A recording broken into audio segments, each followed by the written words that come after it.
সবাইকে নমস্কার। আজকে আমি পায়েস রান্না করে দেখাবো। একদম অমৃত মতন হবে এই পায়েস।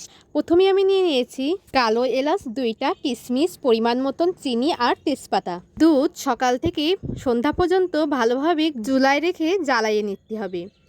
এখন আমি দুধটা আরও সুন্দরভাবে জ্বালিয়ে নিচ্ছি। 4 চামচ মতন তুলে রাখলাম।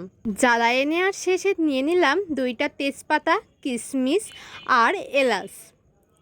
এখন ভালোভাবে আর একটু ফুটায়ে নিতে হবে। এইদিকে নিয়ে নিয়েছি আমি 100 গ্রাম গোবিন্দভোগ চাল আর দুধ নিয়ে নিয়েছি কিন্তু 2 কেজি।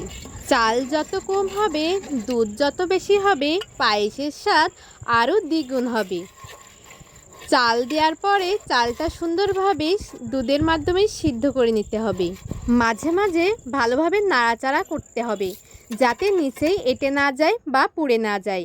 পায়েস কিন্তু বেশিরভাগ নিচেই এঁটে যায়। যখনই চাল একটু নরম হয়ে যাবে তখনই চিনি দিয়ে দিতে হবে।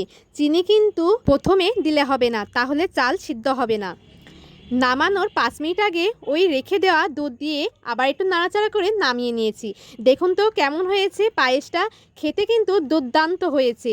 চাইলে কিন্তু আপনারা বাসায় করে খেয়ে দেখতে পারেন। আজকের মতন টাটা।